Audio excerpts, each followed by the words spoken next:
Okay, आज हम start कर रहे हैं एएसएमई सेक्शन 5 आर्टिकल 9। तो आर्टिकल 9 क्या है, तो कि वो विजुअल एग्जामिनेशन के लिए है। हमने बहुत सारे आर्टिकल के बारे में डिस्कस किया, article 1, article 2, article 3, article 5, article 6, 7 और अभी लास्ट बचा है वो आर्टिकल 9 बच गया था, तो इसको आज हम फिनिश करेंगे। तो हमारा most ऑफली section ASME section 5 finish हो जाएगा, ठीक है। तो कुछ लोग हमारे वहाँ पे यूट्यूब जो चैनल है वहाँ पे भी जाके देख सकते हैं। एएसएमई लेक्चर करके चैनल बनाया हुआ है, उसमें एएसएमई के बहुत सारे लेक्चर दिए गए हैं। वहाँ पे भी जाके आप प्रिफर करेंगे तो आपको ज्यादा आइडिया आएगा अगर एएसएमई के अंदर डेप्थ उतरना है तो। आर्टिकल 9 में क्या है, विजुअल का कुछ क्राइटेरिया दिया गया है कि लोगों को समझ में पड़े कि क्या करना है, हमको विजुअल एक्चुअली कैसे करना है। जनरली क्या लोग सोचते हैं, अरे यार विजुअल तो क्या एकदम सिंपल है यार, क्या करने का, आंखों से जाके देखने का, क्लियर कर देगा। नहीं, ऐसा नहीं है। आपको विथ प्रोसीजर जाना पड़ेगा, with practical point of view से जाना पड़ेगा। आप जैसे भी जहां पे आपके मन में जैसा आता है वैसा आप इंस्पेक्शन कर देंगे, ऐसा नहीं होता है।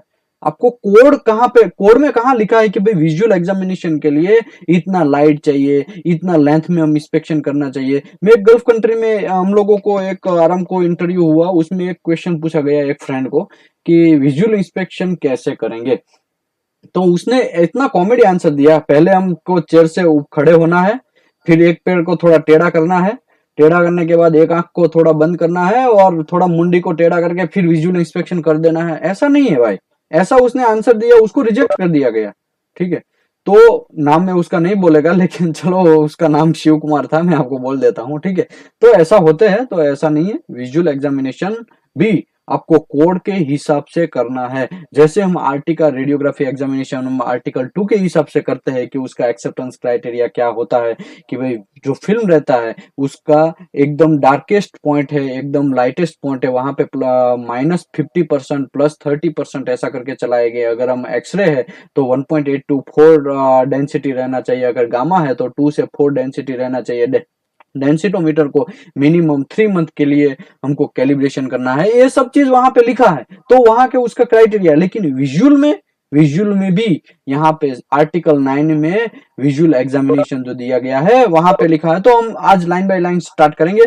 स्कोप, स्कोप तो अभी बोला कि भाई विजुअल एग्जामिनेशन करने के लिए जो लोग प्रोसीजर बनाते हैं, जो लोग विजुअल इंस्पेक्शन करते हैं, वो इसी आर्टिकल से करते हैं, ठीक है। जनरल, जनरल में पहला है रिटर्न प्रोसीजर रिक्वायरमेंट।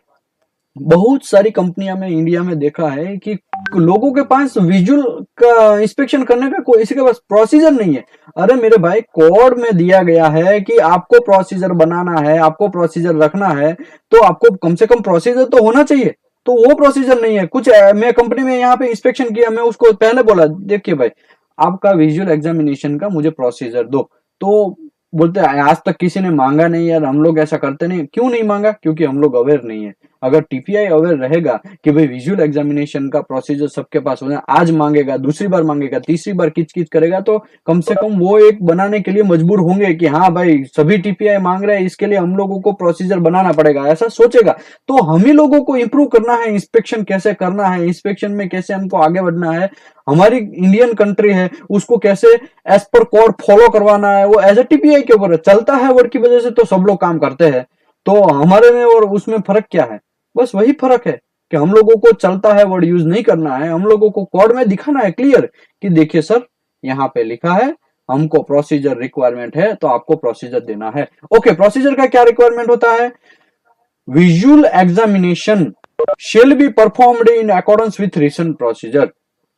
कभी कभी क्या होता है, लोगों के पास विजुअल एग्जामिनेशन का प्रोसीजर न होने की वजह से हम लोग बहुत सारा मिस्टेक कर देते हैं। जो लोग एएसएमई को खरीदते हैं, देखो जब एएसएमई सेक्शन 5 ऐसे नहीं आपके हाथ में आ जाता है, उसके लिए 25 रुपीज पर कोड के हिसाब से आपको देना पड़ता है।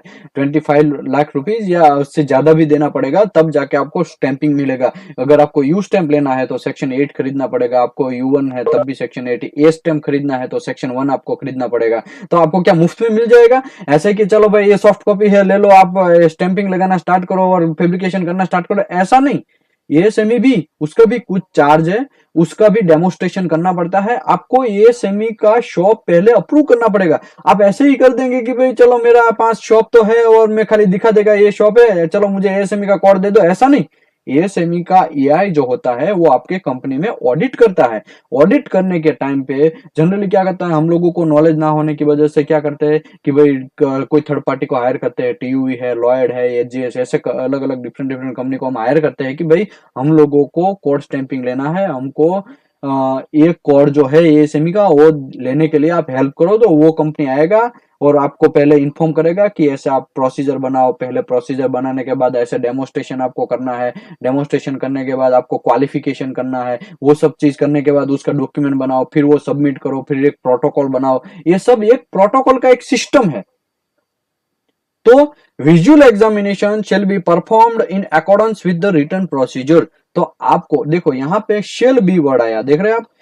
तो जब हम कोड पढ़ने बैठते हैं तो बहुत सारी जगह पे शेल भी आता है, इसका मतलब रिकमेंडेशन हो गया, आपको करना है तो करिए, नहीं करना है तो कोई प्रॉब्लम नहीं। लेकिन शेल वर्ड आता है, खाली शेल, तो उसका मतलब ये हुआ कि ये कंपलसरी बन जाता है। अगर मस्ट वर्ड आता है तो कंपलसरी बन जाता है। अगर मे बी वर्ड आता है तब वो कंपलसरी, सॉरी, ये हमारा रिकमेंडेशन बन जाता है। मे नॉट आता है तब वो रिस्ट्रिक्शन बन जाता है, ठीक है। तो यहाँ पे शेल बी वर्ड है कि visual examination shall be performed accordance with written procedure के हिसाब से आपको रिटन एग्जामिनेशन करना है, विजुअल एग्जामिनेशन करना है। विच shell minimum contain the requirement in listed below given table. तो विजुअल एग्जामिनेशन जब हम करते हैं तो उसका कुछ मिनिमम रिक्वायरमेंट रहता है, वो कंपलसरी है। यहाँ पे शेल वर्ड यूज किया, देख रहे हैं। शेल वर्ड का मतलब यह हुआ ये सब चीज कंपलसरी है, ये टेबल में दिखाया है, आपकी प्रोसीजर में इतना प्रेजेंट होना जरूरी है, ये टेबल में दिखाया है। सब लाइन बाय लाइन अभी हम करेंगे, लेकिन ये एक एक पॉइंट आपका प्रोसीजर में होना चाहिए। आप अगर लाइट इंटेंसिटी पर्सनल इंफॉर्मेशन नहीं देंगे, पर्सनल परफॉर्मेंस का जो रिक्वायरमेंट रहता है वो आप नहीं देंगे तो नहीं चलेगा। आपका लाइट इक्विपमेंट का कौन सा यूज कर रहे हैं वो आपके रिटन प्रोसीजर में लिखना पड़ेगा। आपका रिमोट विजुअल एड जो आप कर रहे हैं विजुअल एग्जामिनेशन, तो उसमें आपको कुछ रिमोट विजुअल एक्सपेक्शन कैसे करते हैं वो सब चीज का इंफॉर्मेशन आपके रिटर्न प्रोसीजर में लिखना पड़ेगा। तो यहाँ पे ये सब चीज रिक्वायरमेंट के अंदर आता है कि भाई आप जब प्रोसीजर बनाते हैं, आपका नया कोई ऑर्गेनाइजेशन है, तो उसमें मिनिमम विजुअल एग्जामिनेशन बनाने के टाइम पे आपको क्या क्या लिखना है, तो वो सब चीज इसमें लिखा गया है, ठीक है।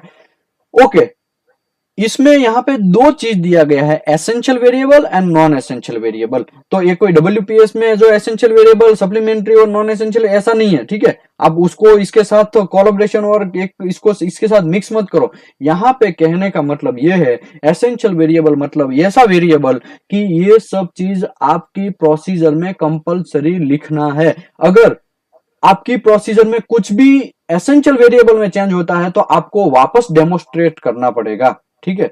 ओके, डेमोस्ट्रेट का मैं थोड़ा बात कर लेता हूं कि जब आपको कोड स्टैंपिंग ले रहे हैं एएसएमई का, तब आपको विजुअल एग्जामिनेशन का जब प्रोसीजर बनाते हैं उस टाइम पे आपको कैसे डेमोस्ट्रेट करना है।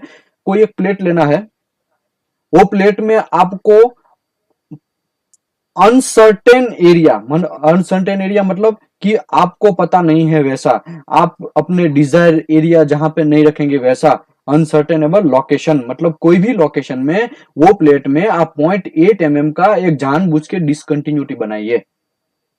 वो 0.8 mm से मिनिमम होना चाहिए, 0.8 mm से ज्यादा नहीं होना चाहिए। आप कुछ लोग क्या करते हैं, मैं देखा है बहुत सारी कंपनी में विजुअल एग्जामिनेशन करते हैं ना, तो उसमें 1.5 mm, सॉरी 1.5 से ज्यादा रह जाएगा, कुछ कुछ 10 से 10 mm का बना देते हैं, तो वो सब चीज गलत है।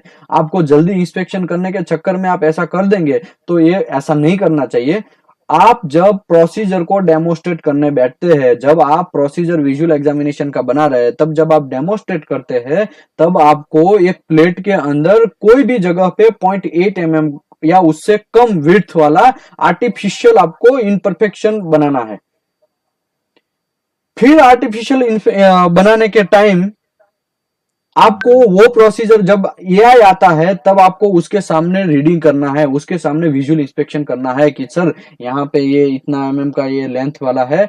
कोई भी जो आपका विजुअल इंस्पेक्शन करता है उसको आपको बुलाना है। लेकिन इंडिया में क्या होता है, अल्लाह तो जो लोग आरटी बनाता है, जो लोग प्रोसीजर बनाता है विजुअल एग्जामिनेशन का, वही खुद उतना अपना डाल रहे, उसको भी खुद पता रहता है कि 0.8 mm यहाँ पे बनाया है हमने, तो वहां पे जाके सुधर वहां पे मेजर करेगा। ऐसा नहीं होना चाहिए। जो विजुअल एग्जामिनेशन परफॉर्म करते हैं, जो लोग टेक्नीशियन है, जो लोग इंजीनियर है, बी मैकेनिकल फ्रेशर लोग है, जो लोग बी मैकेनिकल होके 2 से 3 साल तक इंस्पेक्शन करते हैं, वैसे लोगों के पास वो डेमोस्ट्रेट करवाना चाहिए। वरना तो 8 साल वाला 10 साल वाला मैनेजर है, वो रिपोर्ट बनाएगा, रिपोर्ट में लिख देगा कि मैं ही खुद इंस्पेक्शन कर रहा हूँ। विजुअल का जो प्रोसीजर डेमोस्ट्रेट करेगा वो खुद उसका नाम डाल देगा, लेकिन इंस्पेक्शन कोई और करेगा। भले ही स्टैंप आपको मिल जाएगा कि एएसएमई ने आपको दे देगा कि ये एएसएमई का स्टैंप आपको मिल गया, आपने प्रोसीजर अच्छी तरीके से डेमोस्ट्रेट किया और ठीक है, आपको आपका जो शॉप है, आपका ऑर्गेनाइजेशन हो, एएसएमई ने का प्रोडक्ट बनाने के लायक है, इसके लिए आपको स्टैंप दे देते हैं। लेकिन एक्चुअली वो विजुअल एग्जामिनेशन वो खुद नहीं करता है, बाकी सब लोग जो रहते हैं उसको करवाते हैं। तो ऐसा नहीं करना चाहिए। डेमोस्ट्रेट जब आप करते हैं तो जो लोग actually visual inspection day to day wise perform करते हैं वैसे लोगों को डालना चाहिए। ओके, प्रोसीजर क्वालिफिकेशन में क्या है?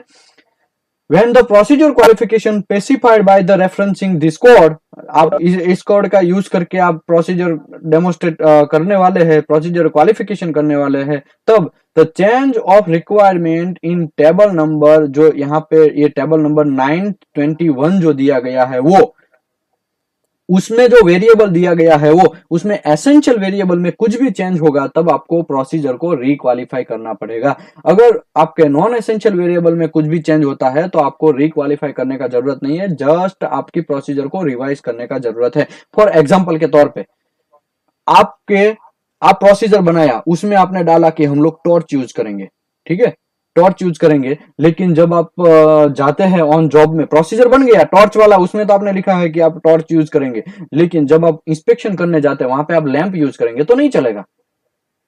आपको दोनों चीज डालना है। अगर ऐसा आपको यूनिवर्सल प्रोसीजर बनाना है तो आपको दोनों, टॉर्च भी हम मे भी यूज कर सकते हैं, मे भी हम सन ग्लास भी यूज कर सकते हैं, हम मैग्नीफाइंग लेंस भी यूज कर सकते हैं, वो सब चीज डाल दो ना एक ही साथ में। अगर एक एक चीज डालेंगे तब आपको प्रोसीजर जान बुझ के वापस फिर रिक्वालिफाई करना, सॉरी ये हम करा नंबरिंग चेंज करना पड़ेगा, वापस उसको बनाना पड़ेगा प्रोसीजर को, ठीक है। रिक्वालिफिकेशन तो करने का एसेंशियल वेरिएबल में चेंज होता है तभी, लेकिन अगर नॉन एसेंशियल वेरिएबल चेंज होता है तब आपको जस्ट रिवीजन करने का जरूरत है, ठीक है। ये सब चीज यहाँ पे प्रोसीजर क्वालिफिकेशन में लिखा है। डेमोस्ट्रेट कैसे करना है उसके लिए ऑलरेडी हमने बात किया।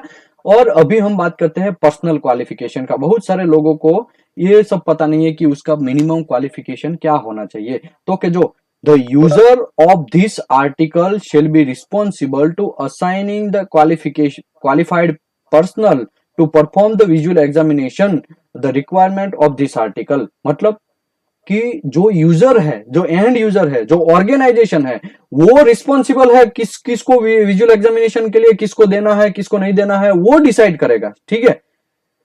वो ऐसा नहीं कर सकता है कि भाई चलो एक वेल्डर को लेके आ जाऊं और मैं उसको बैठा दूं विजुअल इंस्पेक्शन करने के लिए, तो ऐसा नहीं। यूजर रिस्पॉन्सिबल है इसके लिए कि यूजर को कौन सा विजुअल इंस्पेक्शन करने के लिए कौन से इंस्पेक्टर को रखना है, कौन से पर्सन को रखना है, वो सब चीज यूजर डिसाइड करेगा। ओके, यूजर को यहाँ पे ऑप्शन भी दिया गया है। At the option of the organization, he may maintain one certification of each product, several separate signed record based on the type of work या both combined।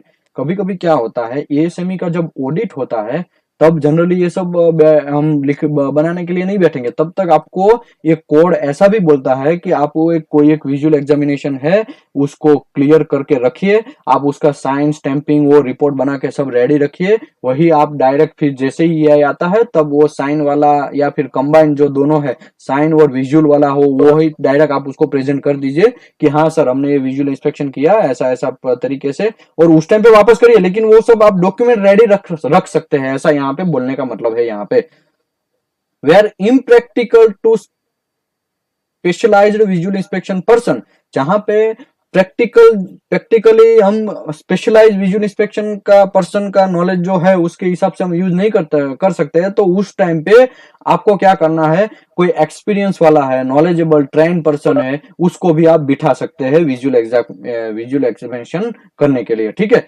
Having a limited qualification होगा तब भी कोई problem नहीं है, आप वो वैसे इंस्पेक्टर को भी आप बिठा सकते हैं।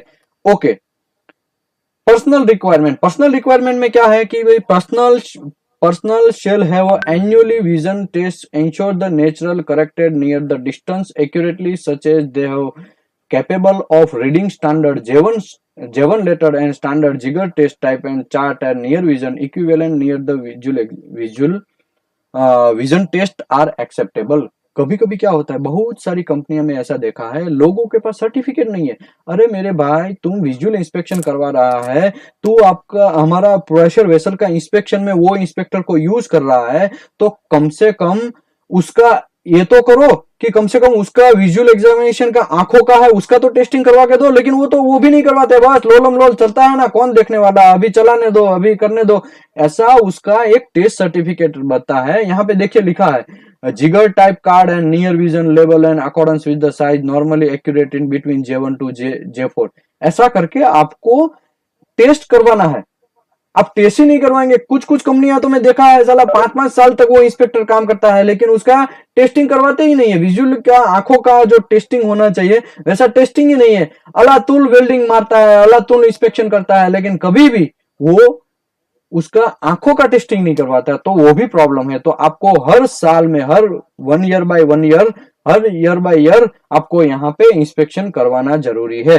देखो यहाँ पे क्या लिखा है, personal shall have to annual vision test ensure the natural मतलब आंखों के ग्लास, बिना आंखों के, कुछ कुछ लोगों को आंखों में प्रॉब्लम होता है तो वो गोगल्स पहनते हैं, तो बिना गोगल्स पहने या करेक्टेड नियर द डिस्टेंस, मतलब आप गोगल्स पहन करके भी, कुछ लोग डरते हैं, यार मुझे तो आंखों में प्रॉब्लम है, मेरे इंटरव्यू में कुछ बोलेगा तो, विजुअल एग्जामिनेशन में तुम प्रॉब्लम है ऐसा बोलेगा तो। भाई ऐसा कुछ नहीं है, कोड में क्लियर दिया है, आप नेचुरली इंश्योर कर सकते हैं या corrected near distance. Corrected near distance मतलब क्या कि भाई आंखों के आपके गोगल्स यूज कर सकते हैं, गोगल्स पहन के आप इंस्पेक्शन कर सकते हैं। जिन लोगों को आंखों में नंबर है 3 नंबर 2 नंबर 4 नंबर, जिसको आंखों में नंबर है, तो क्या वो क्वालिटी फील्ड में नहीं आ सकता? ऐसा नहीं है भाई, वो भी आ सकता है, लेकिन करेक्टेड उसको गोगल्स पहनना चाहिए उसके हिसाब से, ठीक है। और उसका कौन सा लेटर क्लियर होना चाहिए, J1 लेटर वो दूर से पढ़ के क्लियर करना चाहिए, वैसा होना चाहिए। ओके, अभी हम स्टार्ट करते हैं हमारा ओरिजिनल इक्विपमेंट पे। यहां से हमारा सेशन अभी आज समझो ऐसे ही कि यहां से अभी हमारा सेशन स्टार्ट होता है। Actually equipment used for visual examination technique for the direct का मतलब क्या है? कभी कभी क्या होता है, हम लोग विजुअल एग्जामिनेशन करते हैं, सनलाइट में करते हैं, दिन के अंदर करते हैं, कि उस टाइम पे हमको प्रॉपर इफिशिएंसी है, प्रॉपर लाइटिंग इफिशिएंसी है, वैसी टाइम पे हम डायरेक्ट विजुअल एग्जामिनेशन करते हैं। वहां पे हम कुछ भी चीज का बिना यूज करके, जैसे उसका लाइट इंटेंसिटी जो है वो minimum 1 foot candle otherwise 1076 lux, इतना मिनिमम इंटेंसिटी होना चाहिए। वो इंटेंसिटी कैसे मेजर करेंगे? लाइट इंटेंसिफाइंग मीटर से। लाइट इंटेंसिफाइंग मीटर कैसा आता है? वो हमारा स्मार्टफोन है ना, वैसा ही आता है। उसमें एक दो, जैसे ईयरफोन का प्लग रहता है वैसे दो वहां पे प्लग रहते हैं। एक प्लग को हमको वहां पे, जहां पे हमको इंस्पेक्शन करना है, वहां पे हम लाइट इंटेंसिटी ऐसे ही एयर में रखेंगे। अगर सनलाइट है तो सनलाइट में रखेंगे, तो वहां पे हमको इंटेंसिटी उसका दिखा देगा कि लाइट इंटेंसिटी कितना है। तो मेरा कहने का मतलब ये अंधेरे में नहीं करना है। डायरेक्ट विजुअल एग्जामिनेशन आप कर रहे हैं तो आप नाइट में करेंगे, और फिर ठीक है मैं नाइट में कर लेगा, तो नाइट में तो नेचुरल लाइट नहीं है। नेचुरल लाइट में आपको डायरेक्ट विजुअल इंस्पेक्शन करना है। वैसा इंस्पेक्शन जब करते हैं तो उसको बोलते हैं डायरेक्ट विजुअल एग्जामिनेशन। ओके, उसका थोड़ा डिस्कस कर लेते हैं। डायरेक्ट विजुअल एग्जामिनेशन में usually be made when access is sufficient to place of the eye in 24 inch means 600 mm of the surface of the examined and angle 300 degree not less than 300 degree of the surface examined। कभी कभी क्या होता है, कुछ लोग जो है वो ये फॉलो नहीं करते। इसका एक मैं जस्ट सिंपल तरीके से समझाता हूं यहाँ पे एक दूसरा फिगर के साथ, कि कुछ लोग विजुअल एग्जामिनेशन क्या करते हैं, टेबल के ऊपर बैठ के करते हैं कि दूर से, हाँ वो ओके ही है, दूर से मैं देख रहा हूं ना, तुम क्लियर कर दे, मैं देख लेता हूं। ऐसा नहीं, कोड में क्लियर कट लिखा है कि आपको मिनिमम 600 mm डिस्टेंस रहना चाहिए। आप 601 नहीं ले सकते हैं। आप दूर चेयर के बैठ के, आप टेबल के अंदर बैठ के या फिर ऑफिस के अंदर बैठ के आप विजुअल का सिग्नेचर नहीं कर सकते हैं। यहाँ पे कोड में लिखा है ऐसा, लेकिन इंडिया में बहुत सारी कंपनियां अपने प्रोडक्शन के चक्कर में, अपने फ्रेंडशिप के चक्कर में ऐसा करती है कि खाली टेबल के ऊपर विजुअल एग्जामिनेशन का रिपोर्ट बना के क्लाइंट को भेज देती कि सर ओके है सब, मैं आपको प्रोडक्ट मेरा सेंड करता हूं। तो ऐसा नहीं चलेगा। आपको विजुअल एग्जामिनेशन, जब डायरेक्ट विजुअल एग्जामिनेशन करने जाते हैं तब मिनिमम डिस्टेंस आपका 600, यहाँ पे क्लियर लिखा है 600 होना चाहिए। 600 से कम रहेगा तो चलेगा, 599 रहेगा तो चलेगा, 530 रहेगा तो चलेगा, 400 mm रहेगा तो चलेगा, लेकिन आप 601 तक नहीं ले सकते, 650 नहीं ले सकते, 700 तक दूर से आप नहीं इंस्पेक्शन कर सकते। आपको टेस्ट फीस जहां पे है उसके नजदीक जाना पड़ेगा, तब जाके आप विजुअल इंस्पेक्शन कर सकते हैं। ओके, डिग्री, डिग्री कितना होना चाहिए? तो कि 30 डिग्री से ज्यादा होना चाहिए आपका डिग्री। आप 29 डिग्री से इंस्पेक्शन कर लेंगे। एक टेबल है, टेबल के आप एकदम दार पे नीचे, टेबल थोड़ा हाइट में है, आपके आंखों के सामने है और वो टेबल के बीचों बीच में आपको इंस्पेक्शन करना है, तब आप ऐसा इंस्पेक्शन कर लेंगे। यहां से ऊपर नहीं देख पा रहे और नीचे से ही बोल के देख के बोल देंगे कि हाँ क्लियर है, या आपका वेसल बहुत हाइट पे है, हाइट पे एक लॉन्ग सिम पड़ा है, या हाइट पे एक नोजल का इंस्पेक्शन विजुअल करना है, तो यहाँ पे नीचे खड़े खड़े हम बोल देंगे कि हाँ दूर से थोड़ा वेल्डिंग तो अच्छा दिख रहा है, चमक रहा है, ओके मैं क्लियर कर देता हूं। ऐसा नहीं, कोड यहां पे क्लियर बोलता है कि आपको 300 मिनिमम, आप 29 डिग्री नहीं ले सकते हैं, आप 28 डिग्री नहीं ले सकते, आप 31 डिग्री ले सकते हैं, आप 90 डिग्री ले सकते हैं, आप 95 डिग्री ले सकते हैं, आप 100 डिग्री ले सकते हैं। मतलब 30 डिग्री से ज्यादा डिग्री में आपके आंखों के साथ जहां पे विजुअल इंस्पेक्शन करना है उसका डिस्टेंस होना चाहिए। तो ये फंडा मैं आपको क्यों बोल रहा हूं, क्योंकि बहुत सारे लोग ऐसे रहते हैं कि उसको कुछ पता नहीं है इसके बारे में कि भाई ऐसा होता है।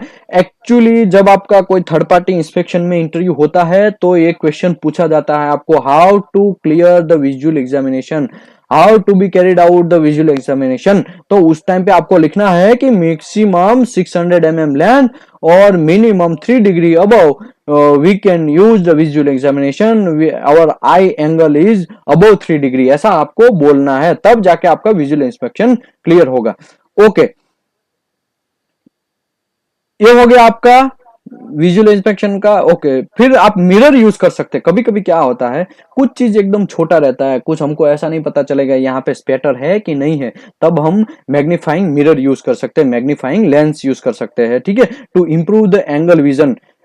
ओके, एंगल विजन का मैं बात करता हूं कैसे। आपने देखा होगा कि मिरर एक लंबा लंबा मिरर रहता है, उसको जितना लंबा खींचते हैं उतना लंबा होते जाता है। जो लोग गल्फ कंट्री में काम किया है उसको तो पता है, उसको तो क्या होता है, जनरली जेब में लेके ही घूमना है मिरर को। अगर आपके पास जेब के अंदर नहीं है, आप वेल्डिंग इंजीनियर है या पाइपिंग इंजीनियर है, आपके पास हेलो गेज नहीं है, आपके पास मिरर नहीं है, तो आपको ऑन द स्पॉट पेनल्टी पड़ सकता है। आप क्लाइंट आपके ऊपर ऑन द स्पॉट एक्शन ले सकता है। आप जितनी देर इंस्पेक्शन करते हैं, जितनी देर आप शॉप के अंदर है, उस टाइम पे आपके पास ये सब चीज होना कंपलसरी है। लेकिन इंडिया में सब चलता है वर्ड की वजह से, हम ही लोगों ने ये सब क्रेडिट खराब किया है। तो हम लोगों को इंप्रूव करना है कि जो भी विजुअल इंस्पेक्शन करता है उसके पास एंगल होना चाहिए, उसके पास मैग्नीफाइंग लेंस अगर जरूरत है तो होना चाहिए, उसके पास हाइलो गेज, अगर पाइपिंग का इंस्पेक्शन करने जा रहा है तो उसको हाइलो गेज होना चाहिए, उसके पास फिलेट गेज होना चाहिए, उसके पास टॉर्च होना चाहिए। वो सब चीज कंपलसरी रिक्वायरमेंट होता है, तो वो आपके पास होना चाहिए।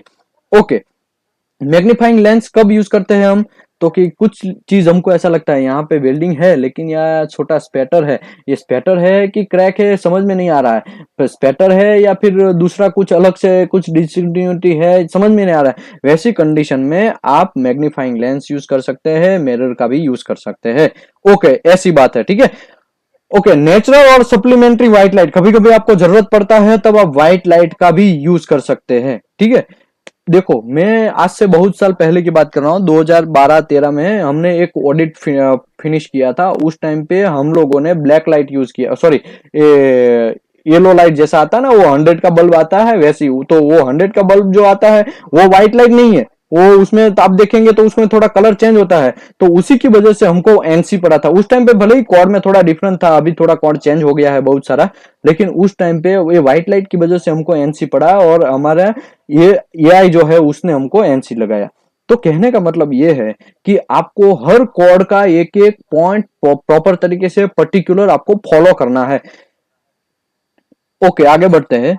Of the examination surface required the specific part component vessel section other thereof being the examination, the minimum light intensity shall be 100 foot candle या 1076 लैक्स। आपका मिनिमम लाइट इंटेंसिटी उससे ज्यादा होना चाहिए। कभी कभी लोग ऐसा करते हैं कि एकदम क्लोज डोर में इंस्पेक्शन करते हैं, उसमें लाइट प्रॉपर तरीके से रहता नहीं है, लेकिन फिर भी यार चलता है वर्ड की वजह से क्या करते हैं, ठीक है यार कोई बात नहीं, मोबाइल की टॉर्च से देख लेते हैं। तो ये सब चीज नहीं चलेगा। डायरेक्ट विजुअल एग्जामिनेशन आप करने जा रहे हैं तब आपका लाइट इंटेंसिटी आपके पास होना चाहिए, लाइट इंटेंसियोमीटर जो है वो आपके पास होना चाहिए, उससे आपको मेजर करना है। आजकल अंकलेश्वर में बहुत सारी ऐसी कंपनियां हैं कि आप उसको बोलेंगे ना लाइट इंटेंसियोमीटर दो, नाइट में इंस्पेक्शन 6 बजे 7 बजे हाइड्रो। कुछ कुछ क्लाइंट ऐसे होते हैं कि वो अपने प्रोसीजर उस अपनी स्पेसिफिकेशन में ऐसा लिख के देते हैं कि नाइट में आपको ये चीज आपको परफॉर्म नहीं करना है, कुछ स्पेसिफिक चीज जो रहता है वो परफॉर्म नहीं करना है। मैं देखा है बहुत सारे क्लाइंट कंपनियां ऐसी है कि हाइड्रो नाइट में परफॉर्म नहीं करते हैं, जनरली ऐसा स्पेसिफिकेशन में ही लिख देते हैं कि आपको हाइड्रो परफॉर्म नहीं करना है इसकी वजह से, ऐसा करके। तो रीजन क्या है उसका, लाइट इंटेंसिटी प्रॉपर तरीके से हम विजुअल इंस्पेक्शन नहीं कर पाते हैं, तो दिन में करेंगे तो उसके लिए सेटिस्फेक्शन रहेगा, इसी की वजह से ऐसा लिखते हैं। ठीक है, आगे बढ़ते हैं। The light intensity natural and supplementary light source shall be measured in white light meter prior to the examination of verified the light source shall be used. कभी कभी क्या होता है, कुछ लोग प्रायर टू द यहाँ पे बोला, इसका मतलब क्या हुआ, लोग इंस्पेक्शन कर लेते हैं, बाद में लास्ट में चेक करते हैं कि उसका लाइट इंटेंसिटी कितना था, एक बार चेक कर ले तो पता चलेगा 500 लक्स ही था, तो इंस्पेक्शन कर लिया, वो पूरा गलत हो जाएगा आपका। तो उसकी वजह से प्रायर टू द इंस्पेक्शन मतलब आपको पहले करना है, जब इंस्पेक्शन करने जाते हैं उस टाइम पे, उससे पहले इंस्पेक्शन करने से पहले आपको चेक करना है कि आपका लाइट इंटेंसिटी प्रॉपर है कि नहीं है। Verification of the light source is required to the demonstrate only one time, document and maintain in file। देखो, लाइट इंटेंसिमीटर को हर बार चेक करना फिर जरूरी नहीं है, एक बार चेक कर लो फिर इनफ हो गया, उसके बाद दूसरी बार तीसरी बार को आपको जरूरत नहीं है, एक बार इनफ चेक कर लिया फिर आप उसको भिजवा दो कि भाई चलो ठीक है अभी ऑफिस में रख दो, मुझे पता चल गया यहाँ पे अभी इतना इंटेंसिटी है 1000 लक्स से या 1070 लक्स से ज्यादा ही है, तो हमें कोई प्रॉब्लम नहीं है। फिर उसका डॉक्यूमेंटेशन करना है कि लाइट इंटेंसिमीटर वेरीफाई करना है, उसमें कैलिब्रेशन, लाइट इंटेंसिमीटर का कैलिब्रेशन था 1 ईयर का और वो भी वैलिड है, और उसका उस टाइम पे मैं जब विजुअल इंस्पेक्शन किया उस टाइम पे इतना लक्स था। तो ये सब चीज लिखना जरूरी है। देखो गल्फ में तो सब चीज लिखते हैं, विजुअल इंस्पेक्शन करने जाते, इवन हाइड्रो टेस्ट चेक करने जाते हैं उस टाइम पे भी लाइट इंटेंसिटी मीटर और सब चीज रहता है वहां पे, कि उस टाइम पे वहां पे हमारे डॉक्यूमेंट में लिखते हैं। लेकिन यहाँ पे क्या होता है, एक फोर्जिंग इंस्पेक्शन करने जाते हैं, टीसी रिव्यू करने जाते हैं और हमारा फोर्जिंग का यूटी चेक करने जाते हैं, उस टाइम पे भी ये वेरीफाई नहीं करते। तो ये हमारा गलत बात है। हम लोगों को अगर एएसएमई हमारा शॉप है, अगर हम एएसएमई को फॉलो कर रहे हैं तब ये सब चीज करना जरूरी बन जाता है। ओके, इक्विपमेंट में equipment use the visual examination techniques for the example direct, ये तो अभी हमने डायरेक्ट बात किया कि सन नेचुरल लाइट में, और रिमोट का क्या मतलब है, कभी कभी क्या होता है, ये तो ठीक है नेचुरल बात हो गया कि हमने इंस्पेक्शन कर लिया, लेकिन क्या ट्यूब है तो ट्यूब के अंदर हम घुस के भी इंस्पेक्शन करेंगे, कोई फोर्जिंग प्लेट है या फोर्ज का कोई मेटल है तो उसका अगर अंदर पे हम चेक करेंगे, हमारा पैनल है तो पैनल के अंदर ट्यूब अंदर से चेक करना है तो उसके लिए क्या करेंगे, तो उसके लिए यहां पे बोला गया है remote visual inspection. Remote visual inspection का यहां पे थोड़ा बात कर लेते हैं। In some cases remote visual inspection में have be substituted and direct examination, मतलब ये डायरेक्ट एग्जामिनेशन का ये टाइप है, ऐसा ही समझ लो। लेकिन रिमोट विजुअल एग्जामिनेशन में भी use visual aid such as mirror भी यूज करना है, टेलीस्कोपिक को यूज करना है, बोरोस्कोप यूज करना है, फाइबर ऑप्टिक यूज करना है, कैमरा यूज कर सकते हैं और अदर सुटेबल इंस्ट्रूमेंट भी आप यूज कर सकते हैं। कभी कभी आपने देखा होगा कि हेडर है तो हेडर के अंदर में हम इंस्पेक्शन करने के लिए इनसाइड इंस्पेक्शन, कुछ कचरा फंसा है कि नहीं है, प्रॉपर तरीके से इनसाइड में बफेल वेल्डिंग हुआ है कि नहीं है, हीट एक्सचेंजर है तो उसमें अंदर पे बफेल वेल्डिंग हुआ है कि नहीं है, वो सब देखने के लिए क्या हम अंदर तो घुस नहीं सकते, तो हम क्या करेंगे, तो उसी की वजह से कभी कभी टेलीस्कोप यूज होता है, मिरर यूज होता है, बोरोस्कोप यूज होता है, फाइबर ऑप्टिक्स यूज होता है। कभी कभी हम ऐसा भी करते हैं कैमरा से फोटो खींच के फिर थोड़ा अंदर कैमरा आग जहां पे जाता है वहां तक हम हाथ डाल के फिर फोटो खींचते हैं, फिर बाहर आके फिर फोटो को जूम करके देखते हैं। तो ऐसा भी चलता है, लेकिन वो इंस्पेक्शन को आप रिमोट विजुअल इंस्पेक्शन बोल सकते हैं। Remote visual inspection is essential variable है, ठीक है। हमारा डायरेक्ट विजुअल इंस्पेक्शन है वो एसेंशियल वेरिएबल है। अगर आप प्रोसीजर जब डेमोस्ट्रेट करते हैं तब ये सब चीज आपको आपकी प्रोसीजर में लिखना है कि हम रिमोट इंस्पेक्शन भी कर सकते हैं। अगर आप रिमोट इंस्पेक्शन नहीं लिखा है तो, और आपका कोई ट्यूब का बोरोस्कोप करना है, उस टाइम पे आपका प्रोसीजर में विजुअल इंस्पेक्शन के प्रोसीजर में बोरोस्कोप नहीं लिखा है, तो आप कैसे घंटा भी इंस्पेक्शन नहीं कैरिड आउट कर सकते हैं कि भाई हमारे प्रोसीजर में ही नहीं लिखा तो हम कैसे करेंगे उसको। इसके लिए जनरल लोग आजकल मॉडर्न साइंस में क्या करते हैं, लोग सब चीज डाल ही देते हैं कि भाई रिमोट इंस्पेक्शन भी हम कर सकते हैं, ये विजुअल इंस्पेक्शन का प्रोसीजर से लेके ऐसा करते हैं, ठीक है। ओके, कैमरा का भी कभी कभी यूज करना पड़ता है। बोरोस्कोप, बहुत सारे लोगों ने देखा है कि बोरोस्कोप हम जनरली यूज करते हैं, तो बोरोस्कोप के लिए भी नया कोई रॉकेट साइंस नहीं है, उसके लिए भी ये रिमोट विजुअल इंस्पेक्शन ही होता है। Okay, such system shall have resolution capability and light intensity at least equivalent of the obtainable by direct visual observation। देखो, कभी कभी क्या होता है कि बोरोस्कोप है लेकिन उसका आगे का लाइट है वो बिगड़ गया है, तो कैसे चलेगा। आप बोरोस्कोप अंदर घुसाएंगे तो अंदर कैसे हमको दिखेगा। इसके लिए यहां पे इन लोगों ने क्लियर रिजोल्यूशन लिखा है कि भाई वो जो आपका कैमरा बोरोस्कोप में है उसका रिजोल्यूशन प्रॉपर होना चाहिए, उसका लाइट इंटेंसिटी है एटलीस्ट इक्विपमेंट में हमको देखने के लिए जितना रिक्वायरमेंट है उतना होना चाहिए। अगर लाइट इंटेंसिटी वहां पे प्रॉपर नहीं है, आगे लाइट नहीं है बोरोस्कोप में, और हम बोरोस्कोप अंदर घुसाएंगे तो अंदर तो हमें ब्लैक ही दिखेगा और कुछ नहीं दिखेगा। और बोलेंगे, देखो कोड को लोग तोड़ मरोड़ के भी लोग यूज करते हैं। अगर ये चीज नहीं लिखा होता कोड में तो लोग क्या करते पता है, बोरोस्कोप अंदर घुसा देते, बोरोस्कोप की थोड़ी लाइट दिख रहा है, ठीक है उसमें, तो रिपोर्ट में बना देते हमने बोरोस्कोप लिया था और ओके था, ऐसा करके लिख देंगे, रिपोर्ट ऐसा बना देंगे और आप कोड में भी नहीं फंसेंगे। ठीक, कोड में कहा लिखा है लाइट इंटेंसिटी इतना इतना होना चाहिए, इतना होना। हमने तो बोरोस्कोप चेक किया, अंदर घुसाया, उस टाइम पे हमने कैमरे में चेक किया था, कंप्यूटर में चेक किया, ओके था सब, इसके लिए हमने क्लियर कर दिया। तो ऐसे भी लोग तोड़ मरोड़ के कोड को बोलते हैं, तो इसके लिए कोड को ये सब चीज लिखना पड़ा कि उसका रिजोल्यूशन कैपेसिटी है, लाइट इंटेंसिटी है, वो मिनिमम रिक्वायरमेंट जो है उसके हिसाब से होना चाहिए। ओके, अभी हम वापस चलते हैं हमारा इक्विपमेंट में। Equipment used visual examination technique for the example, direct हो गया, रिमोट हो गया, ट्रांसलूसेंट। ट्रांसलूसेंट का मतलब क्या हुआ, ट्रांसलूसेंट का मतलब यह हुआ कभी कभी नाइट में इंस्पेक्शन करना। ये तो ठीक है, चलो कि हमने डायरेक्ट इंस्पेक्शन तो सनलाइट था उस टाइम पे किया, कि सनलाइट में हमने दिन में हमने विजुअल इंस्पेक्शन किया। ये रिमोट इंस्पेक्शन मतलब ट्यूब के अंदर घुसा के या वेसल के अंदर हमने बोरोस्कोप डाल के हमने इंस्पेक्शन किया, वो भी विजुअल किया। लेकिन नाइट में इंस्पेक्शन करना है तो कोड में तो किधर लिखा होना चाहिए ना कि भाई नाइट में कैसे इंस्पेक्शन करेंगे, तो इसके लिए उसको स्पेशल नाम दिया गया है translucent visual examination. Translucent visual examination में कैसा होता है कि भाई visual examination is supplemental, direct visual examination का एक पार्ट है सप्लीमेंटल का। The method of translucent visual examination aid artificial light use करना है। आर्टिफिशियल लाइट में मतलब क्या होता है कि आप टॉर्च यूज कर सकते हैं, लैंप यूज कर सकते हैं, मोमबत्ती यूज कर सकते हैं, वो सब चीज, ठीक है। Which can contain the illuminator that produce directional light, directional lighting. Okay, तो डायरेक्शनल लाइटिंग आप यूज कर सकते। कभी ऐसा होता है भाई, सनलाइट में आपने किया, दिन में एक अलग मैटर है, डायरेक्ट विजुअल इंस्पेक्शन किया, लेकिन आप नाइट में कैसे इंस्पेक्शन करेंगे, आप डार्क रूम में कैसे इंस्पेक्शन करेंगे, उसके लिए यहाँ पे इन लोगों को ट्रांसलूसेंट एग्जामिनेशन देना पड़ा। उसमें भी रूल्स एंड रेगुलेशन डाला है, क्या डाला है कि भाई the illuminator shall provide the light intensity and illuminate diffuser that will illuminate and diffuse the light evenly through the area region under the examination. The ambient light, एक minute, मेरा ये माउस हाईलाइट करना बंद कर दिया है।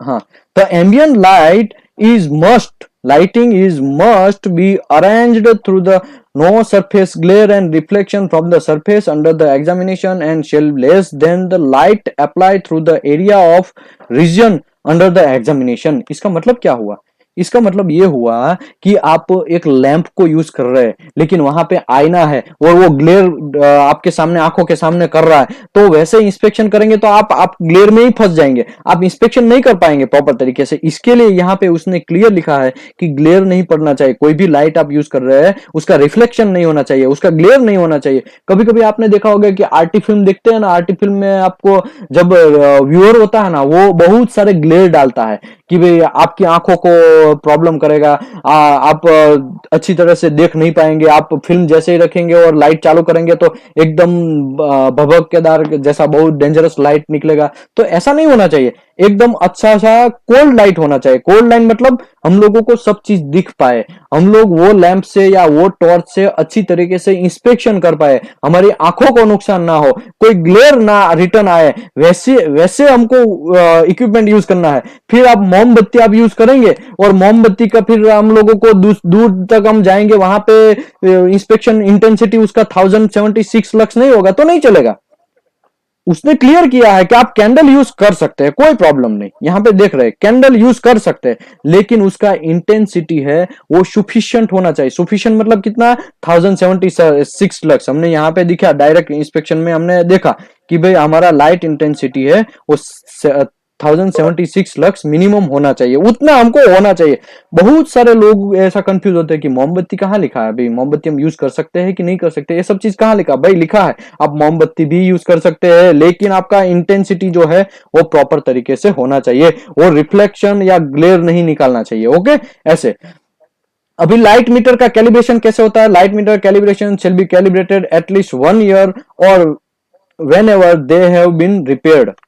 कभी कभी क्या होता है 1 ईयर के लिए आपका लाइट इंटेंसिटी मीटर जो है वो कैलिब्रेटेड है, लेकिन बीच में कुछ रिपेयर करना पड़ा, फिर रिपेयर करके फिर हम उसको वापस चिपका देंगे, वापस क्लियर कर देंगे, फिर उसको रिपेयर, हम लोगों को कैलिब्रेशन करने का जरूरत नहीं है, ऐसा नहीं है। इसने क्लियर वर्ड लिखा है कि आपको अगर बीच में अभी 1 ईयर के अंदर बीच में कभी रिपेयर भी किया है तब भी आपको रिकैलिब्रेशन करना पड़ेगा, आप सेम कैलिब्रेशन से नहीं चला सकते हैं। 1 ईयर तक का वैलिड रहता है। जैसे वेल्डिंग मशीन है तो बीएसएन स्टैंडर्ड जो है उसमें 75 में लिखा है कि भाई मशीन, वेल्डिंग मशीन को 6 मंथ तक आपको कैलिब्रेशन करना है, आपका इंस्ट्रूमेंट है उसको 1 ईयर तक में कैलिब्रेशन करना है। वैसे भी यहाँ अब हमारा डेंसिटोमीटर है, अगर आरटी का बात करें तो डेंसिटोमीटर है वो 3 मंथ के अंदर में आपको कैलिब्रेशन करना है। वैसे भी लाइट मीटर जो है उसको भी 1 ईयर में वैलिड आपको कैलिब्रेशन करना है, लेकिन अगर 1 ईयर के बीच में कुछ उसमें प्रॉब्लम हुआ और रिपेयर करके फिर आप रिपेयर हो गया फिर बराबर वहां पर लगा देंगे, फिर आप ऐसा सोचेंगे कि चलो भाई अभी हमारा कैलिब्रेशन करने का जरूरत नहीं, कैलिब्रेशन का स्टिकर तो है ना, किसको पता है,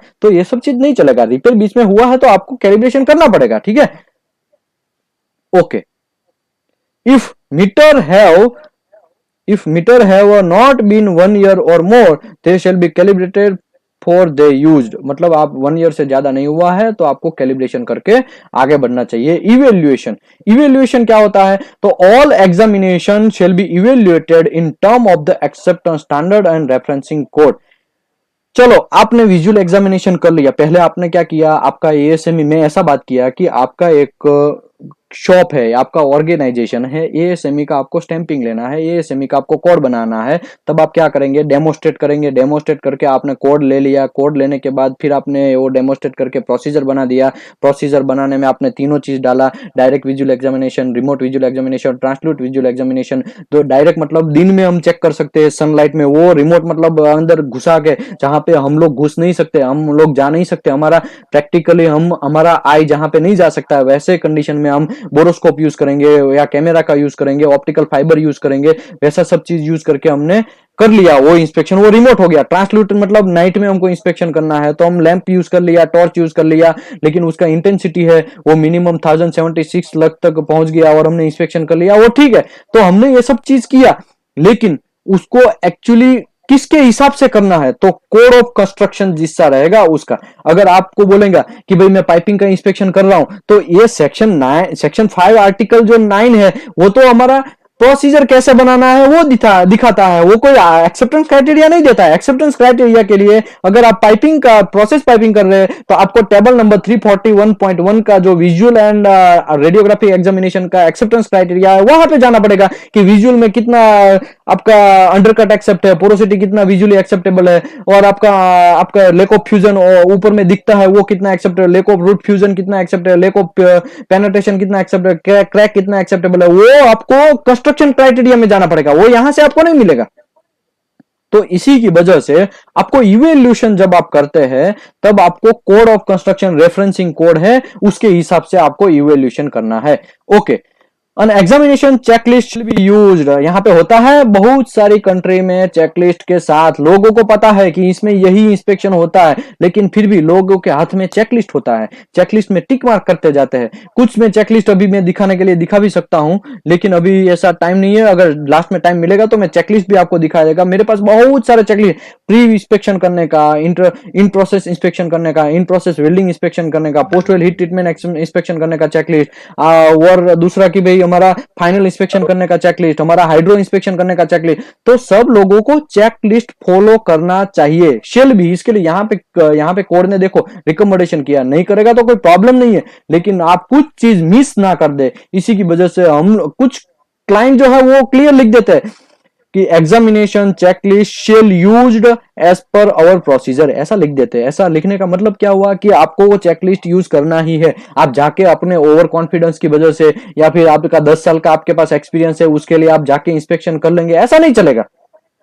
आपको चेकलिस्ट साथ में रखना है, ऑन जॉब पे भरना है, ऑन जॉब पे टिक मार्क करना है। कुछ लोगों तो मैं ऐसा देखा है कि टेबल के ऊपर टिक मार्क करते हैं कि हाँ भाई, ओए भाई ओके था, वो वेसल में चेक करने गया, विजुअल एम्प्टी ओके था, हाँ ओके था, टिक मार्क कर देंगे। उसके बाद वो लॉन्ग सिम का जो कॉर्नर हमको टी जॉइंट चेक करना है वो ओके था विजुअल इंस्पेक्शन में, हाँ ओके था, ऐसे करके टिक मार्क कर देंगे। तो ऐसा टिक मार्क आपको नहीं करना है। टेबल के ऊपर बैठ के बहुत सारा कंडीशन की वजह से ही कुछ जॉब फटते हैं, कुछ जॉबों में प्रॉब्लम आता है, कुछ जॉब में रिवर्क होता है। अरे हम लोगों को कंपनी कम से कम सैलरी दे रहा है तो कम से कम जितना सैलरी दे रहा है उतना तो काम करो यार, कम से कम चेकलिस्ट को तो फिल करो।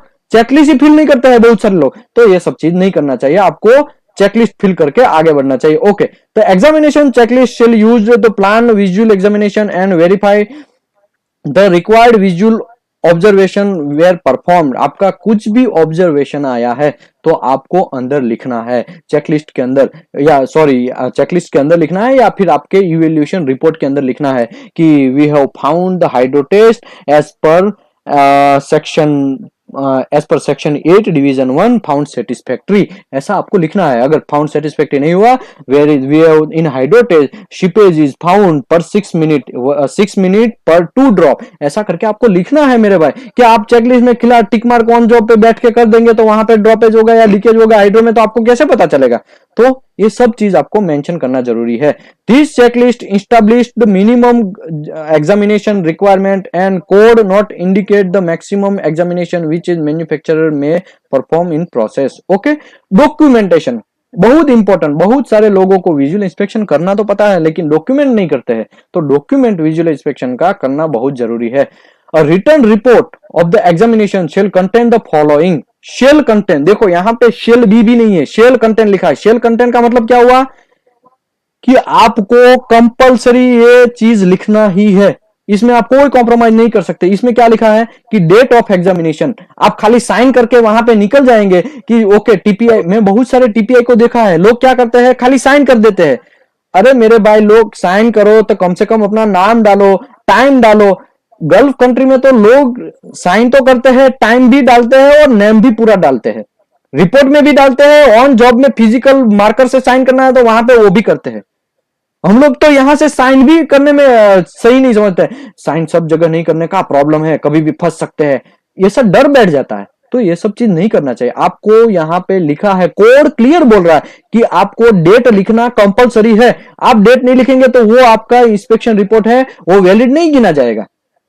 Okay, procedure identification and revision used, कौन सा प्रोसीजर से आपने वो इंस्पेक्शन किया, तो वो प्रोसीजर और उसका रिवीजन नंबर लिखना है। आप रिवीजन 0 से कर रहे हैं, एक्चुअली रिवीजन 6 चल रहा है और आप रिवीजन 1 से ही धड़ाधड़ वेल्डिंग इंस्पेक्शन कर रहे हैं, तो कैसे चलेगा? ये सब चीज नहीं चलेगा। इसके लिए आपको प्रोसीजर आइडेंटिफाई करना जरूरी है। टेक्निक यूज, कौन सा टेक्निक आपने यूज किया है कि भाई रिमोट यूज किया है, ट्रांसल्यूट यूज किया है, डायरेक्ट विजुअल इंस्पेक्शन यूज किया है, वो लिखना है। रिजल्ट ऑफ द एग्जामिनेशन, आपका रिजल्ट क्या हुआ, एक्सेप्ट हुआ, रिजेक्ट हुआ, वो सब चीज लिखना है। Okay, examination person identifying and when required by the referencing code the qualify level आपका होना चाहिए। कुछ कुछ लोग एनडीटी लेवल 2 करते हैं इन वीटी में भी, तो ये बहुत अच्छी बात है। आपका एक्सपीरियंस भी लिखना है कि भाई आपका पोस्ट क्या है, आपका आपका क्वालिफिकेशन क्या है। अगर सीसिफ 3.1 है तो आप वहां पे लिखिए सीसिफ 3.1 आशीष पटेल एंड टेक्निकल इंडस्ट्रीज, ऐसा करके जो भी है XYZ आप नाम लिखिए, आपका अपना नाम होना चाहिए।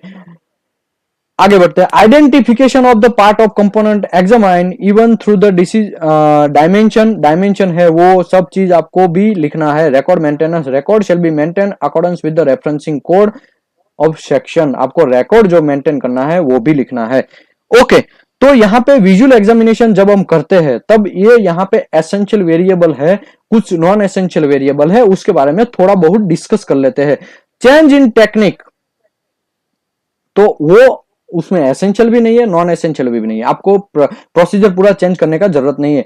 डायरेक्ट और ट्रांसल्यूट और डायरेक्ट रिमोट, वो जो है वो एसेंशियल वेरिएबल है।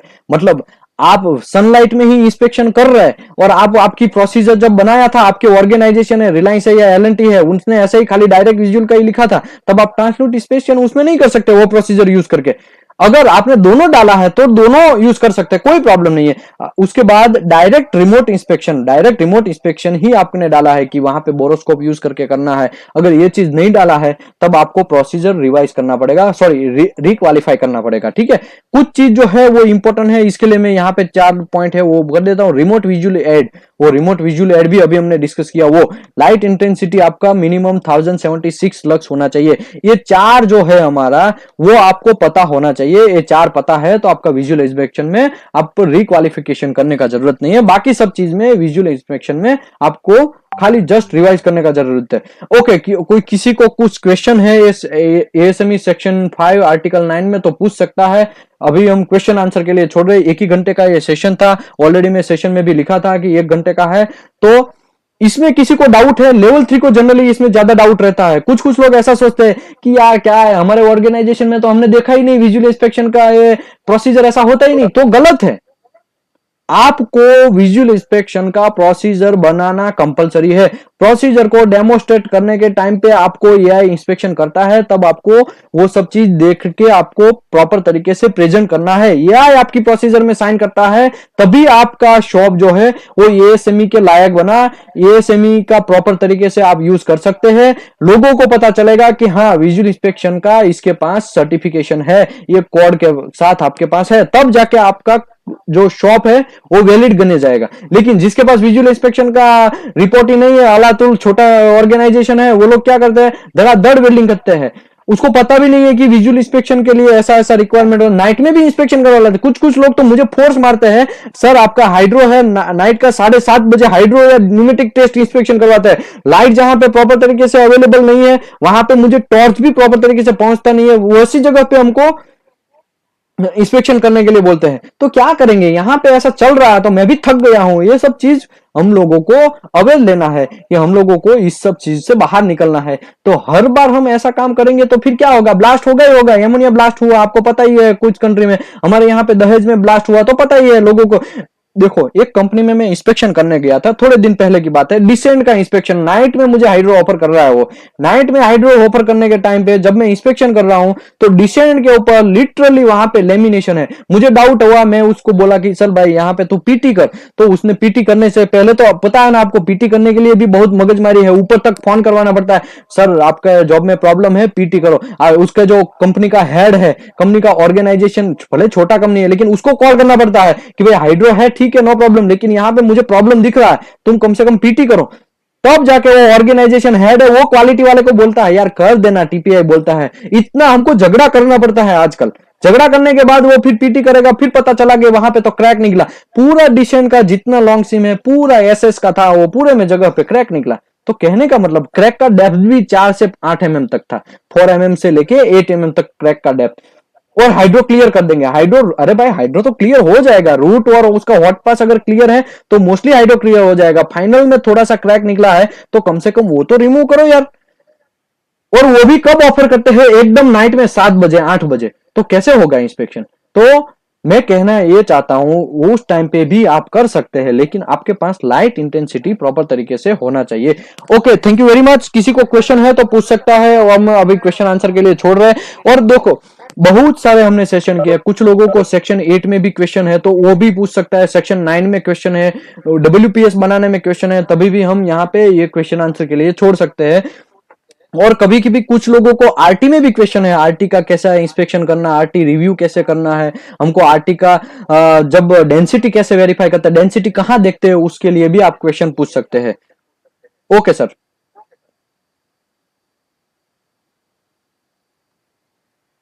सर एक क्वेश्चन है सर। यस सर, बोलिए।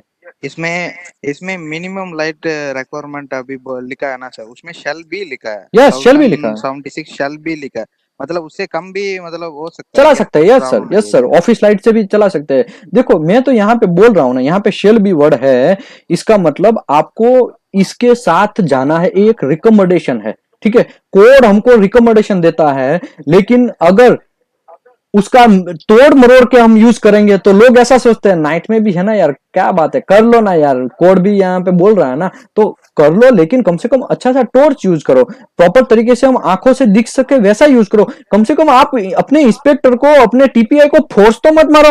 अगर फोर्स भी मारते हैं तब तो हमारे मैनेजर का कॉल आता है, अरे यार कर लो, तुमको क्या प्रॉब्लम है। और आपको तो पता है कोविड-19 की वजह से अभी बहुत सारा जॉब करने में अभी ट्रेस में है लोग, हमारे quality inspector, third party inspector, freelancer, वो भी ट्रेस में है। वो लोग क्या सोचेंगे, हम इंस्पेक्शन नहीं करेंगे तो दूसरी बार हमको नहीं बुलाएंगे, वैसे डरते हैं। तो डरना नहीं है, उसको कोड दिखाना है, देखिए भाई यहाँ पे लिखा है, आप मुझे करके दो। अरे हमें तो पता है ना, शेल भी यहाँ पे लिखा है, लेकिन उसको थोड़ी पता है, उसको तो यहाँ पे कोड पे दिखाओ, देखो भाई मुझे 1076 लक्स है, मुझे इतना चाहिए। एक्चुअली आप नीचे में भी कर सकते हैं, कुछ कोड है, मैं आपको बोल रहा हूँ ऑफिस लाइट में भी इंस्पेक्शन होता है, मैं भी खुद 500 लक्स में भी इंस्पेक्शन किया है, तो इसका मतलब ये नहीं है कि वो गलत हो गया, आप कर सकते हैं, कोई प्रॉब्लम नहीं। आपका बहुत अच्छा क्वेश्चन ठीक था, है तो सर। ऐसा होना चाहिए, ऐसा माइंड में रहेगा, तब जाके हमको थोड़ा और डेप्थ में हम ये कोड में घुस सकते हैं। ओके, और किसी को? देखो डब्ल्यूपीएस के बारे में भी पूछ सकते हैं आप, सेक्शन 9 के बारे में भी ले सकते हैं। सर और मेरा और एक क्वेश्चन है सर, हाँ सर। जो QW नहीं सर, QG 100 का हम्म। सुबह भी कॉल किया था ना सर, उसमें जो 6 महीना का ASME अगर रिविजन नया आया है हम्म। अभी, मतलब ये महीना पे आया है मान लीजिए, हम्म। 6 महीना तक वो उसका मैंडेटरी नहीं है क्या सर, सिर्फ यूज कर सकते हैं? 6 महीने के बाद मैंडेटरी बोल के एक वर्ड लिखा है, यस। उसका मीनिंग क्या है सर? वो मेरे को समझ में नहीं आ रहा, अभी थोड़ा समझो, मैं उसको आपको थोड़ा बोल रहा बता हूँ, दे। मैं आपको एक बोल रहा हूँ, वहां पे पहले मैं दो चीज इसके लिए क्लेरिफाई कर देता हूँ। कभी कभी क्या होता है, आपके पास ओल्ड डब्ल्यूपीएस होता है, समझो 2010 का आपके पास डब्ल्यूपीएस है, ठीक है। उस टाइम पे आप क्या करेंगे कि भाई आपका अभी 2020 चल रहा है, वो डब्ल्यूपीएस के हिसाब से सेम मटेरियल है, सेम सब चीज सेम है, वो डब्ल्यूपीएस आप 2020 में यूज कर सकते हैं। 2010 में बनाया हुआ डब्ल्यूपीएस आप 2020 में भी यूज कर सकते हैं। ओके, दूसरी बात, अगर वो डब्ल्यूपीएस आपको यूज करना है तो कोड क्लियर बोल रहा है कि आप उसमें कुछ चेंज नहीं कर सकते, कुछ आपका कुछ अलग से कुछ रिक्वायरमेंट आया तो आप वो डब्ल्यूपीएस को रिवीजन करेंगे तो वैसा नहीं चलेगा, रिवीजन आपको लेटेस्ट कोड के हिसाब से करना है, ठीक है। 2020 में अभी चल रहा है, आपके पास 2010 का डब्ल्यूपीएस है, आप 2010 का यूज करो, नो प्रॉब्लम, लेकिन आपको 2010 में कुछ थोड़ा सा चेंजेस करना है। अरे यार वो वेल्डर का मुझे पोजीशन थोड़ा ऐड करना है, या फिर मुझे ये मटेरियल का इक्विवेलेंट ऐड करना है, 516 ग्रेड 70 है तो मुझे 515 ग्रेड 65 भी ऐड करना है, तो वो सब नॉन एसेंशियल वेरिएबल वो मैं ऐड कर दूं तो ऐसा नहीं चलेगा, आपको लेटेस्ट कोड के हिसाब से ऐड करना है। तब तो इसका मतलब ये हो जाएगा कि आपको रिक्वालिफाई करना पड़ेगा, सेम डब्ल्यूपीएस यूज कर सकते हैं लेकिन उसमें कुछ चेंज किए बिना। ओके, अभी आपका क्वेश्चन ये है कि 6 मंथ में वहां पे लिखा है भी, हमारा जनरल रिक्वायरमेंट में मैं समझाया था ऑलरेडी लास्ट सेशन में कि भाई वहां पे 6 मंथ का कुछ क्राइटेरिया दिया है, तो वो क्या है, एएसएमई जो है वो एक्चुअली आपको पैसा देंगे तभी आपको कोड देगा। समझो अभी 2020 चल रहा है, आपने 2019 के एड में आपने पैसा दिया, उस टाइम पे तो 2020 नहीं आया था, ठीक है, उस टाइम पे 2018 चल रहा था कोड, तो आपको एएसएमई क्या करेगा, 2080 प्रोवाइड करेगा, दिसंबर में 2090 के दिसंबर में आपने कोड खरीदना सोचा कि हमारी ऑर्गेनाइजेशन को मुझे एक कोड खरीदना है, तो वो क्या करेगा, वो उस टाइम पे अप्लाई करेगा। अप्लाई करने के बाद वो एएसएमई क्या करेगा कि भाई 2000 लेटेस्ट 2018 उस टाइम पे रहेगा, तो वो आपको 2018 प्रोवाइड करेगा। तो वो जो है वो 6 मंथ के लिए वैलिड हो जाएगा, भले ही 2020 आ गया हो। समझ रहे हैं ना सर आप? सर थोड़ा समझ में, थोड़ा थोड़ा फिर से मैं समझाता हूं। मतलब वो पहले दिया तो नहीं सर, 2018 का जो मेरे पास मिला वो 6 महीने तक वैलिड है क्या? यस, वो लेने के बाद 6 मंथ तक वैलिड है आपका। हाँ सर ठीक है, फिर नया आया तो उसको फिर हम फॉलो करना है। हाँ, फिर हमको नया फॉलो करना है। समझ रहे हैं ना सर? ऐसा एकदम सिंपल है, नया कोई रॉकेट साइंस नहीं है, एकदम क्लियर बात है वहां पे। ओके, और किसी हाँ को हाँ क्वेश्चन है सर। सर? सर मैं आई क्राइटेरिया के बारे में पूछना चाहता हूँ। हाँ सर। मेरा -4 है सर, तो मैं क्वालिटी में जा सकता हूँ ऑयल एंड गैस वगैरह में? क्या हुआ सर, मैं समझा नहीं। सर मेरा आई पावर का प्रॉब्लम है सर, मेरा -4 है बहुत ओके, आज भी मुझे एक कॉल आया था कि भाई सऊदी अरामको का मैं एग्जाम देने जा रहा हूँ, मुझे कलर ब्लाइंडनेस है, तो मैं क्या करूँ, मुझे सऊदी अरामको अप्रूव करेगा कि नहीं करेगा। वैसा ही आपका एक वापस क्वेश्चन आया, तो इसके बारे में मैं आपको बोल देता हूँ यहाँ पे।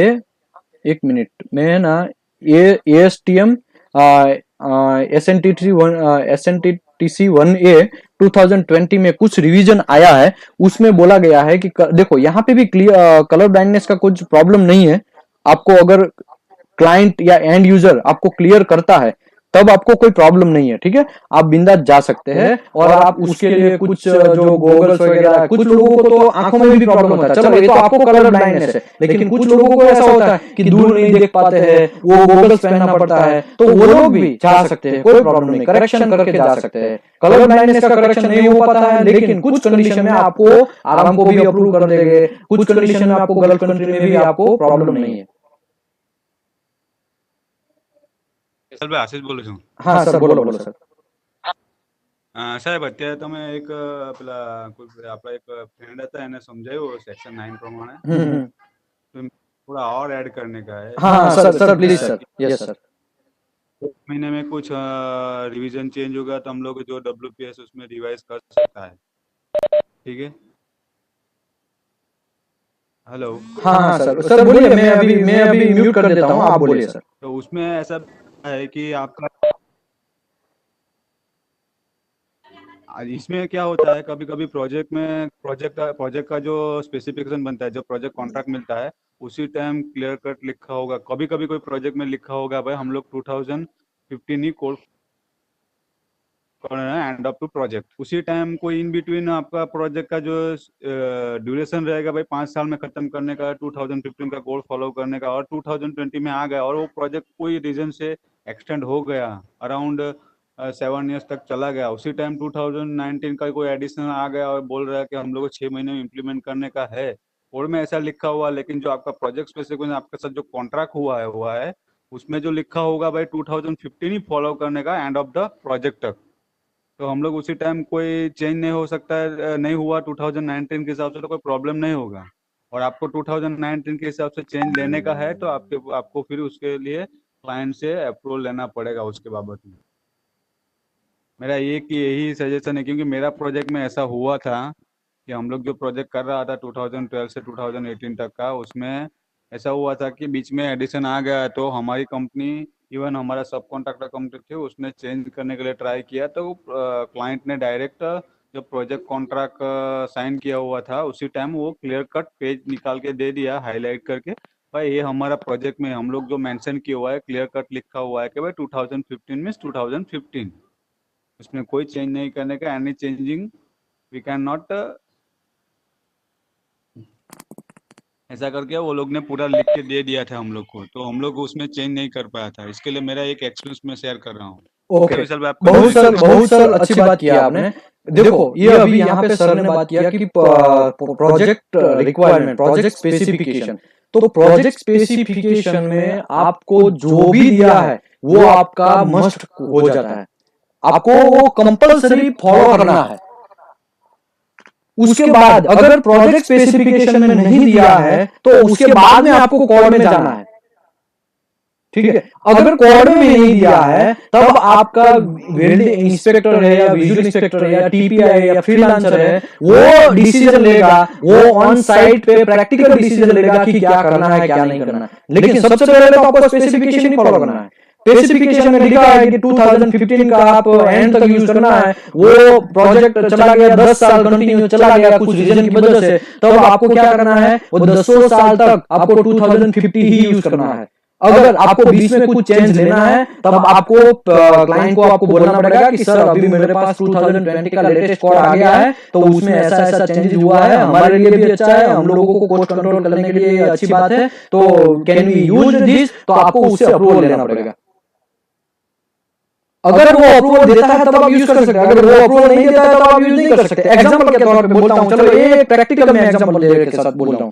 मेरे साथ क्या हुआ, आज से बहुत साल पहले की बात है, 2015 में समझो, उसी टाइम पे क्या हुआ था कि पोजीशन जो है वो इंपैक्ट टफनेस के लिए सप्लीमेंट्री वेरिएबल था, इंपैक्ट टफनेस के लिए सप्लीमेंट्री वेरिएबल था। मेरे पास WPS था, मैं WPS यूज करके वो प्रोजेक्ट फिनिश करने के आ रहा हूं, लेकिन अभी लेटेस्ट जो एडिशन आया है वो प्रोजेक्ट लंबा हो गया, लेकिन लेटेस्ट में वो प्रोजेक्ट निकल गया, वो सॉरी ये पोजीशन निकल गया। तो उसके लिए जब मैं वापस मुझे कुछ प्रोजेक्ट में जरूरत था तो मैं वापस WPS बनाने बैठता हूं, तो मैं क्लाइंट को लिटरली मेल कर रहा हूं कि सर मेरा ऐसा ऐसा हुआ है, पोजीशन 2015 के हिसाब से मेरा ऐसा था, सप्लीमेंट्री वेरिएबल था, लेकिन अभी सर चेंज हो चुका है, तो हम लोग 2015 का यूज करें कि 2020 का यूज करें। अगर 2020 का यूज करेंगे तो हम लोगों को फायदा ये है कि हम लोगों का कुछ कॉस्ट